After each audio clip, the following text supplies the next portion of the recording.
Welcome back, folks, to the Get a Grip on Lighting podcast. On today's show, I don't know what exactly to call her. I think she's a lighting designer, but we got into an awesome conversation, about a year and a bit ago about dark sky at the IES 2020 conference when people could actually travel and get together.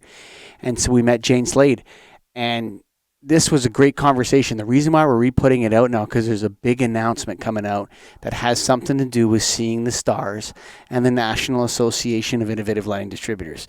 So this was my favorite podcast about dark sky on this topic. So I want you to check it out again because it's so special. And thanks to Jane Slade for coming on at the IES event over about a year ago. But before that, Greg, we got to talk about the craziest people in lighting, buddy. I thought that was me and you, but it turns out that it's TCP. Oh, yeah. TCPI.com, Greg, the craziest people in lighting. I thought it was me and you, but it ain't. It's TCP. Well, we got the shirts on. Maybe we're part of the crew, but I like it, man. I don't know if that's where the name comes. We know that's not where the name came from, but I like it. It's a good little touch on it. And crazy in a good way. You know why? Because they're doing everything, man. They've got every type of light bulb that you need, every type of fixture. Today we're going to talk in this podcast a little bit about outdoor lighting. TCP has outdoor lighting. They're not just light bulbs. You know, they sold 3.5 billion compact fluorescents and a lot of LEDs too. But they also have fixtures, and they have exterior fixtures. They have dark sky compliant friendly, area lights, wall packs, everything you need. TCP, the craziest people. Oh, yeah. You got to go to tcpi.com, baby. Of course, proud members of the National Association of Innovative Lighting Distributors. There's a lot of crazy people in NAILD, too. So check it out, NAILD.org. If you're a crazy lighting person, you got to join NAILD because that's where all the cuckoos are. Go to NAILD. Well, Jane Slade. Hello. We started to have a conversation last night at Churchill Downs, and then we were a couple sentences in, and we put the brakes on it, and we said, "No, we got to push record or send this one out to live stream folks out there." You're really passionate about something. What is it? It's how lighting pollution impacts wildlife. Can't the birds fly somewhere else? Well, there's only one planet, and we have humans' iPhones in our pocket, which tell us key information about survival instincts. Like we can find out the weather, or we can find out the temperature. But for animals, having information about light and a view of the night sky is a first line of defense. You know, one of the terms in this industry that has always made me really uncomfortable and then now kind of disgusts me is human-centric lighting. Agreed. Could not agree more. It really bothers me as well. It's like, it's all about humans. No, actually, no. And actually, humans are a part of a larger womb ecosystem we call Mother Earth. Mm-hmm. And, you know, she's got her own things going on that we might want to become a little more aware of if we want to survive for a long time. What do we do about this? Because there's just not enough people that are aware of lighting impact on wildlife. There's a lot of completely unaware that the brighter the better. Smash up that glare bomb, along that highway, along the beach, and all that sort of stuff. And no, there's actually a lot of things that are happening that light is causing trouble for. Where do you want to start with this thing? Well, I think the first thing is awareness. So there's actually a psychological concept where if you learn a psychological concept, like if I were to tell you, you make friends in networks. Okay. And then, a while down the line, you're like, oh, of course, humans make friends in networks. I've always known that. So the concept is that you think you always have known that concept.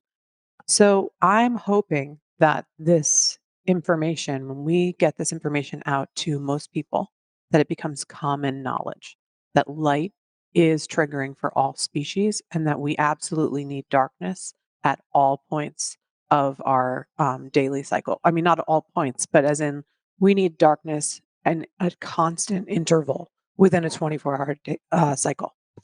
I believe the psychological concept you're talking about is called the cascade effect. I've lost the term for that, That- but I never forgot it when I learned it in Yeah, college. it's called the cascade effect, right? Yeah. So it cascades, right, and forward. But yes, so go ahead, Greg. I was just going to say, so you're saying we need to turn off lights at night? We absolutely need to turn off lights at night, but I think the first key thing is that people just don't know. You know, they're not monsters, but right now they're going to Home Depot for a sink and they see this gorgeous tree lighter shining up as an option for their driveway. And they're like, oh, maybe I should go buy that. And it's this blue, highly triggering wavelength. Sure. They put it in the trees. They awaken the birds at night. They affect the tree's ability to photosynthesize. So this is something that we're kind of like misguiding people through product placement. But if we let them know that there's an issue, they're not monsters. They don't want to be doing this. So it's really the first thing is awareness. And then, yes, turning lights off at night. My call to action is turning lights out from 12 a.m. to 6 a.m. every day. Isn't that a security concern? That is a misconception. So, one of the reasons why we're in this position is that there is under the surface this litigious thinking that more light is safer. The truth is we have a beautiful light source in the sky at night. It's the moon. The moon, our eyes can adjust to the moon. We can walk by the light of the moon. Some species are actually triggered by light lower than starlight. So we are really obliterating our ability to see naturally at night. And studies show that more light is just more wattage, that it's not necessarily safer.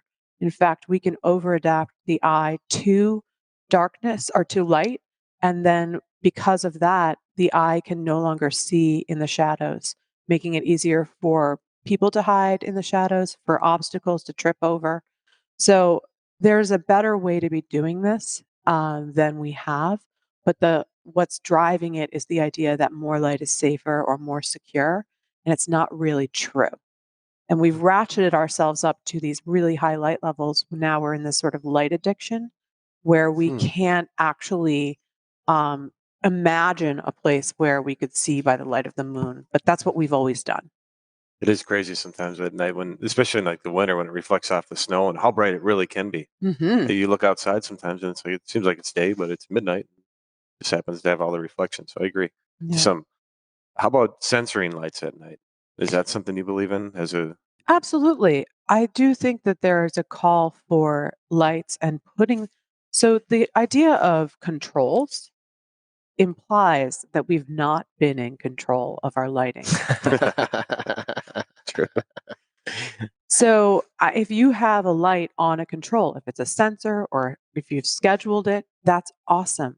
The problem is most of our lighting is really not controlled.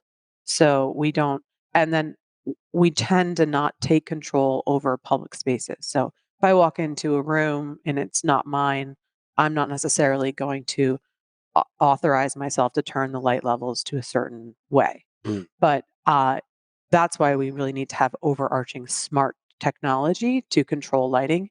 The technology is there. We just haven't gotten to the habit of using it to the amount that we should be using it. All human cultures sacrificed animals. Okay. Mhm. So they would take the fattest calf, they would slit its throat, they would put it on a pile of rocks and they would burn it, their best calf, and send the smoke to heaven. I tell people this and they're like, why would our ancestors want to send burned goat smoke up to the sky? Mhm. Because they had a really deep relationship with the stars. Imagine if you saw the stars every night of your life. Mhm. And every night of your life, you came out of your house and your kids were asleep and you looked up and you were just like, holy macaroni. Like that's God, right? In a way. Mhm. So that's why they did that, right? So that's not why. I mean, that's not the actual answer. Nobody knows the answer, but it is the answer. You know what I'm saying? Right. That's exactly why they did that. Because up there was God or the mystery of the universe or just awesomeness or sublimity, whatever you want to call it, right? We've lost our relationship to that totally. Right. I feel two ways about that. One is that, as you said before, the idea of human-centric lighting. It's all about me. It's all about What's the right term? well, I mean, that term is implying that you are caring about more than just illumination and getting enough light to do versus you're actually making it feel a certain way. So you're kind of it does imply more depth than maybe where we've come from. I would say though that the dark sky discussion has often been centered around that loss of the view of the night sky for humans and not necessarily getting to a much more urgent issue, which is that light, there's no species on the face of the planet that is not impacted by light pollution because of, Impactive negatively, yes. always. There's be- never positives. I can't say that for sure, but I Okay. don't think I want to say that at all because I don't want to further Yeah. this problem. Mhm. I mean, there's light therapy, but I don't think that the mammals are coming out of the woodwork for human light therapy. Mm-hmm. So the discussion is often centered around our loss of the night sky and not getting to the more crucial issue, which is that there was recently a landmark UN report showing that we're pushing the plants and animals, or the animals especially, to the corners of the earth. In fact, some animals are behaving more nocturnally to avoid humans. So we're really creating a place where the animals are kind of avoiding us because of light. So that's really the more urgent issue because if you're talking about human-centric, what's going to be more impactful? The light and of my iPhone at 11 p.m. at night when I'm, reading and I shouldn't be doing putting light onto my retina, or the fact that I've triggered the circadian rhythms of thousands of species and I'm interconnected with all of that entire network. Where I do think the night sky and a view of the night sky is a really big issue for humans is that it furthers the disconnection. And so while I don't want to get too far down the road of nostalgia for that, because I think the urgent issue is the plants and animals and the impact there, Mm-hmm. I do think when we lack that connection to the stars, that it disconnects us even further from the impacts we're creating.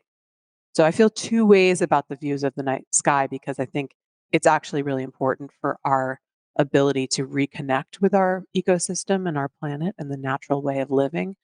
But I'm not that sad about,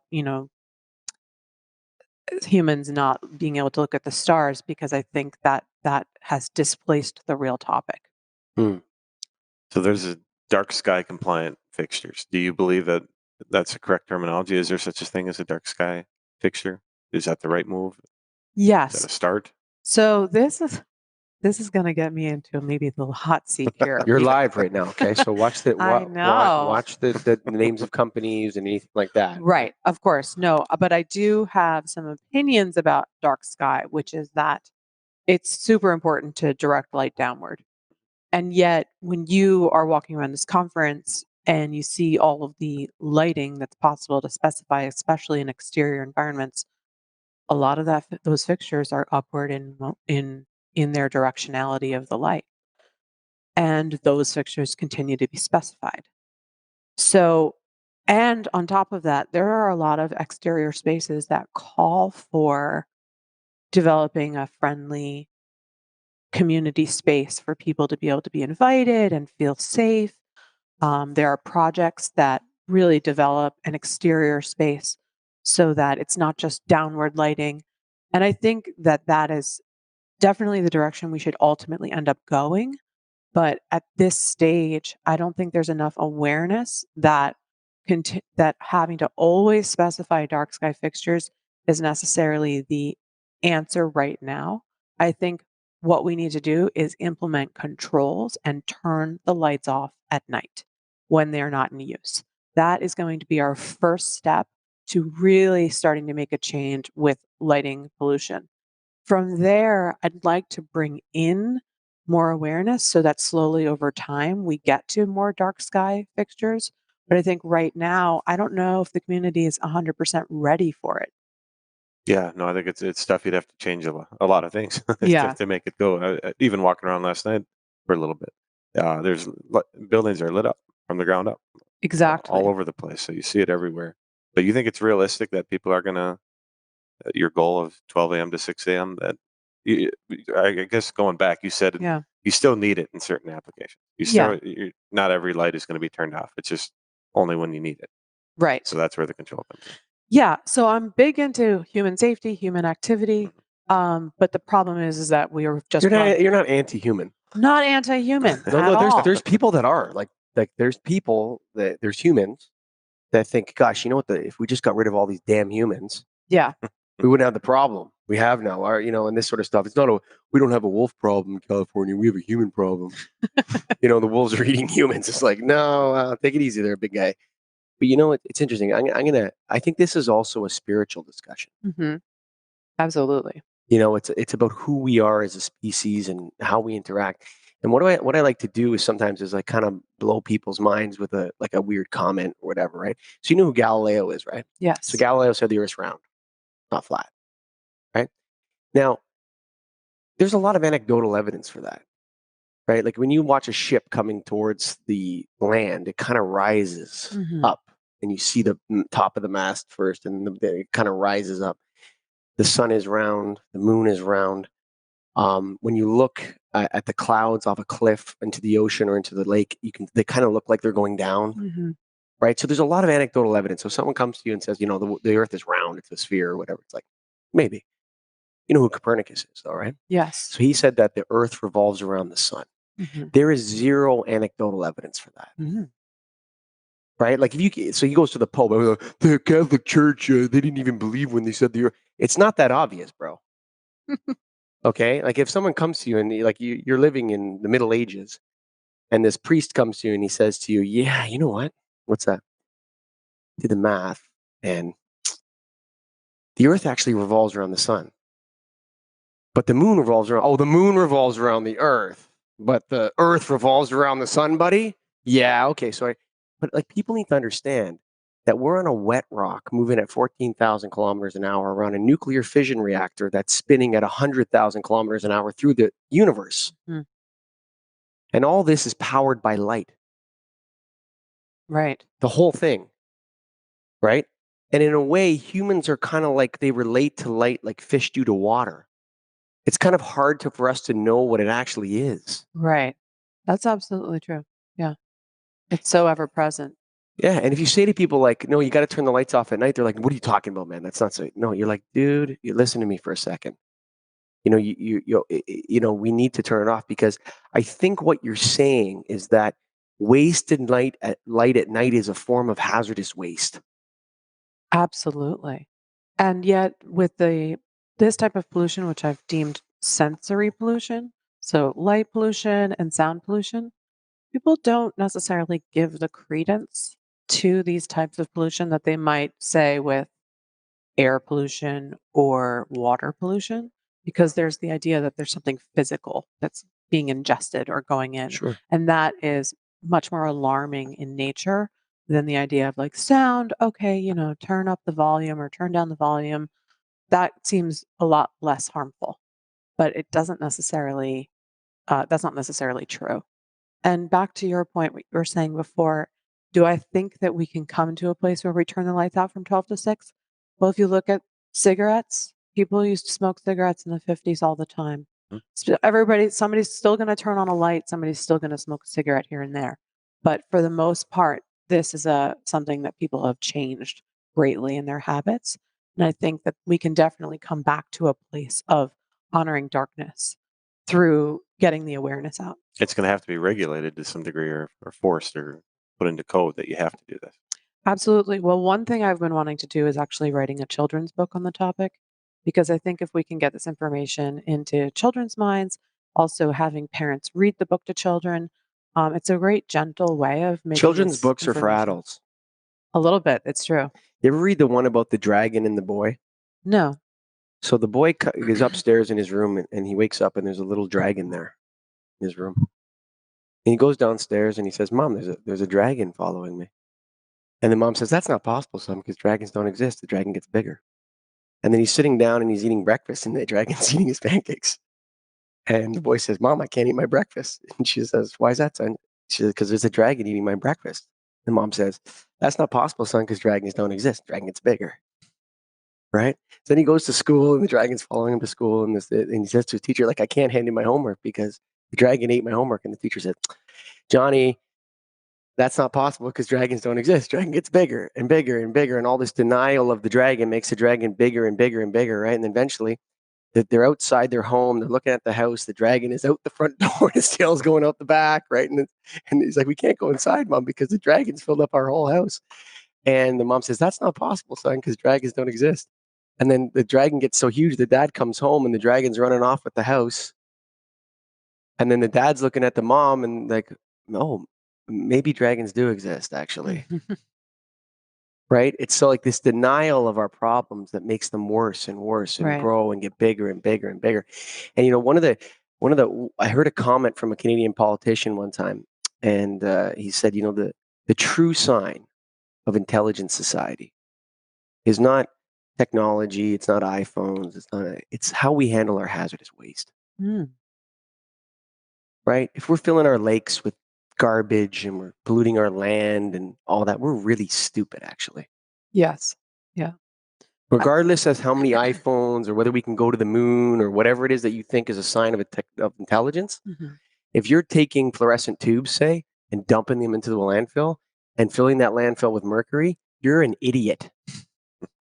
Like, you're a stupid idiot. I hate to say it. Like you're stupid beyond belief, actually. Yeah. And and I think it's time for us to consider, light at night, wasted light at night. Not all light is wasted light is hazardous waste, but outdoor lighting at night is hazardous waste. Yes. And actually, there's new information that when they were analyzing the air in Los Angeles, and because that air is so much filled with soft particulate and dust, that there's even more sky glow because the light is able to re-reflect off those trillions of mirrors. Mm. I just learned this yesterday, so this definitely needs a deep dive on my part. But when light is warm and when air is warm and lit, you actually prevent the natural process of air being cleaned through free radical nitrates. So for some reason, when the air is warmer and more illuminated, it's actually creates more of a problem in terms of air pollution. So those are also related. So we start with the south, the desert. No more light for them. Minnesota's okay. We can keep it out at night in the cold. Not quite. But. Right, exactly. Well, exactly. So the warmer air, which really just points to a very cyclical problem because of the fact that our climate is on general warming anyway, but that there is a relation there between air pollution and light pollution. Is there an animal or a species that's most affected by light pollution? That there's been studies that the species is the most negatively affected by this. Birds are a really commonly affected species. One thing is, yes, they navigate by the light of the stars. So there's a map there. They use the map of the stars to find their way. Some birds will navigate 50,000 miles in a year. The Arctic tern chases summer down to Antarctica and then back up to the Arctic. You're a badass, Arctic tern, because that's crazy shit. Yes. And sorry, I hate to say it, swear on the live stream, but like, you think about that. Yeah. Like, that is absolutely incredible. It is. That's a miracle. It is a miracle. And the birds will follow the light of the sun and the stars. They also use geomagnetic forces. Geomagnetic forces are not consistent across the face of the earth, which is why you have multiple migratory mechanisms. One major issue, though, with birds is that they poop on my car. That is a huge issue. I didn't think we'd get to that. I'm glad we did. But they do not read glass as form, but rather as void. So when there is a glass reflective surface that shows especially the canopy of a tree, the birds have actually evolved to be able to fly about 35 miles an hour through tree canopies. So they can fly so like they're booking acrobats. They're booking it. Yeah, like acrobats. They're going through these tree canopies. When you have a glass exposure overlooking a garden area with trees, this is a beautiful condition for humans, extremely dangerous for birds because birds will be booking it through the trees, hit the window wall, and they usually die at that speed. So it's estimated that up to 1 billion birds die in North America due to fatal flight into buildings. So this is a form of light pollution that is straight up killing the species, not just navigating them off course, but really drawing them in. And for some birds, it's been cited that some birds actually, their species, it's biologically significant for their species, how many are killed by fatal flight into buildings. I think it's actually a form of a new type of natural selection. I don't know that No, I it is. like that. No, but it's like, so there's a movement in Toronto to stop making towers of glass. So all of like Toronto has 141 cranes. There's more construction in Toronto than anywhere else in the world. Yeah. There's cranes everywhere in Toronto, and all of those buildings are made of glass, aluminum and glass, the exteriors, right? And people are talking about, we got to stop making buildings of glass. And people are like, what are you talking about, dude? I'm trying to take my garbage out on Thursday. I got to take my kids to daycare. What is this issue? Light at night, and it gets crazy. But I really think our relationship to light, our relationship to other species and animals, is something that it's an Adam and Eve argument. It's the garden that we, as conscious beings, we are called to cultivate the garden and to make it a place you want to live. Like, even when you think about America in a way is like a walled garden, right? Canada's like a walled garden. It's a mental picture in your mind. There's no line on the 49th parallel, right? And so, like, we have to care for our gardens in a sense. We're so powerful as a species, yet we move like dumb elephants, crushing, like destroying things in our path in a way. And there's a call to like sit back and stop and think about, what our relationship is, not from a cocky anti-human sense, Right. these damn humans or whatever. But it's like, when I heard about, I'm almost going to cry actually thinking about, when I heard about the turtles going the wrong way because of the LED lights, oh man, I was just like, that's so horrible. Yeah, it's terribly sad. It's so horrible. Yeah. Like, these turtles are actually going the wrong way because they think that stupid LED light is the moon. Right. And then they die of dehydration in the Oh, sand. I'm or almost going to cry predators. thinking about it. It's such a tragedy, Yeah. actually. Yeah. But it's also other animals. And that's one thing that I mention when I talk on the subject is that I will ask how many people have heard of the sea turtle problem, and many people will raise their hands. But then I ask how many people have heard about dung beetles, and a lot fewer raise their hands. Those gross dung beetles. Those are gross. Exactly. And Come on, man. The rats aren't cute. I contrast those two species because humans have glommed on to the sea turtle issue because they're adorable and they die on the beach. These are places we want to be. So That's so human-centric of you. Human-centric. But dung beetles, they did a study. They smell like crap, though. Get those dung beetles but they out actually reuse that waste. of here. Yeah, dung beetles. So dung beetles, they put them in a planetarium. When the lights were on, the animals moved in straight, narrow paths. When they turned the lights out, they moved in random, scattered movement. The reason that they move in straight paths is to avoid competitors and predators. But the point is to say that even animals as tiny as dung beetles, with tiny little brains, they're utilizing the map of the stars to navigate through the earth. So this is a profound connection that animals need to have to the view of the stars, but it's happening from sea turtles to dung beetles to zooplankton to whales. There's really no species that's not directly or indirectly impacted by a disconnection from natural light. Well, I'm going to say this. So, and great man that I know well, who's changed the way I think about things. His name's Luke Sellers, but he said something once that I really think that is impactful when we think about who we are. And he said, we are created in the image and likeness of God, right? But we humans in our egos create. We humans create God in the image and likeness of our ego. And we have to stop doing that. We have to stop serving our the quickest thing that gives us the hit or makes us, oh yeah, shit, get a light out there. Yeah, that's good. Okay. We have to think through these problems, and it's so deep. I don't know, I don't know. Maybe children's books are an answer. I don't know if there is an answer to this, but all you can do is create awareness in a sense, and from a humble perspective. Right. It's true. So currently, I'm a columnist in the LDNA magazine and I've been primarily writing about wildlife. Mhm. I do also want to write a children's book and then ultimately write the book for adult humans. So I think there's a lot we can do in terms of getting the awareness out there and then continuing to educate, connect at conferences like here at the IES Annual Conference in Louisville. I think that the more we make this common knowledge, the more empowered we will be to be able to say, uh, look, it may seem safer, but actually it's better to turn the lights out at night.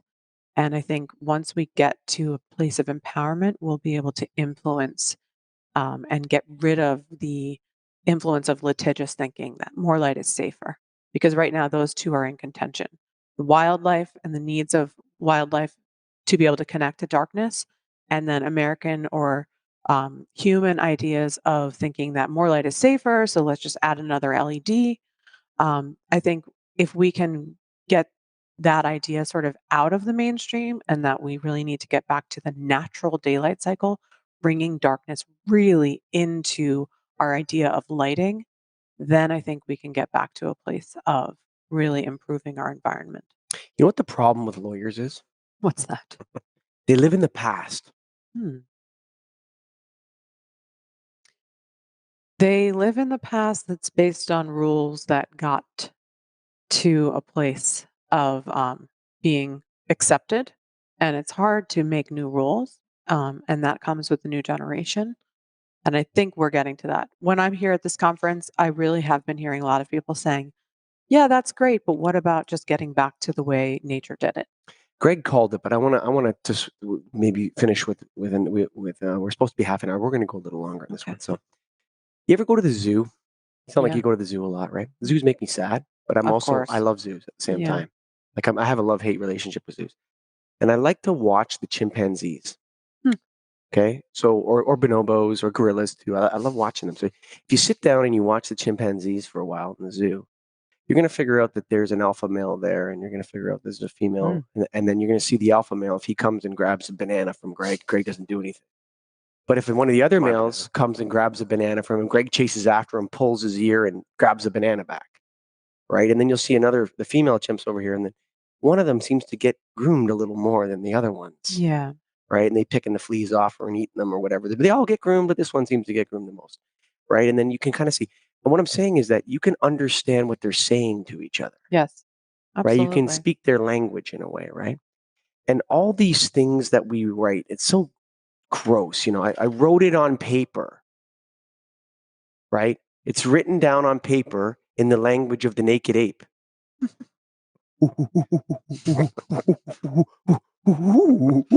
Right? Right? We don't need more regulations and rules. We need better mores. Mhm. We need deeper rules that go Yes. beyond what's written down. Absolutely. It's like, I didn't do anything wrong. Why is that? Because on paper it says this. I'm not afraid of a fucking piece of paper, man. Sorry, I Right. swore on the throat. Like, take your paper and get your paper out of here. Right. We got to start doing the right thing. We all know what's right. We can see it when we watch chimpanzees. They know what's right too. Right. So do dolphins. We can watch them. They know how to behave. And we are so deep in our egos with our stupid phones. We think we're so smart. That's why getting back to the cascading Yeah, sure. psychological concept, that's why, yes, we can have rules, but I am so hoping that through awareness, we can make this common knowledge. And then that's a much more powerful piece of information and way of thinking about it than if it's a rule that someone has to look up this level of foot candles to be on um, pavement at this time of night. That's a great support to the common knowledge, Yes. but I'm just truly hoping that once it becomes information that is out there that you can't unknow, that blaring a a fixture at 3 a.m. up into a tree won't create impact. We don't need a 40-page technical memorandum. Yeah, exactly.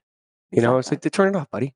So, folks, we're re-enchanting the night here with Jane Slade, and we want to bring back A Midsummer Night's Dream and some starry skies. The craziest people in lighting, TCPI.com, baby. TCPI.com, Greg. Woo! That's right. You can see it on the shirts. We got matching outfits. Crazy in a good way. TCP has got everything. We talked about exterior fixtures. We talked about light bulbs. We talked about interior fixtures. Talk about Kelvin temperatures. Talk about beam angles. Talk about everything you need to know about a light bulb, light fixture. TCP has. They make it, or they can make it if you need it. As Mike knows, they've done special things for him. You know crazy. What? And Ellis Yana is one of my favorite people in the lighting business, man. You know, he just so much passion, so much energy. And yeah, call him crazy if you want. I mean, that's up to you and up to me and up to him. But he's happy to be the craziest people in lighting. So go to tcpi.com. They got it all, man. And, of course, the National Association of Innovative Lighting Distributors. That's NAILD.org, nailed.org. And, of course, Jane Slade. Thank you for coming on with us back at the IES event. And we got an announcement about seeing the stars with Nailed and that sort of stuff coming out, and the birdies coming out soon. So we wanted to get this episode out to the peeps to let them know that we want to be able to see the stars. You know why? Because we're the craziest people in lighting. Yeah!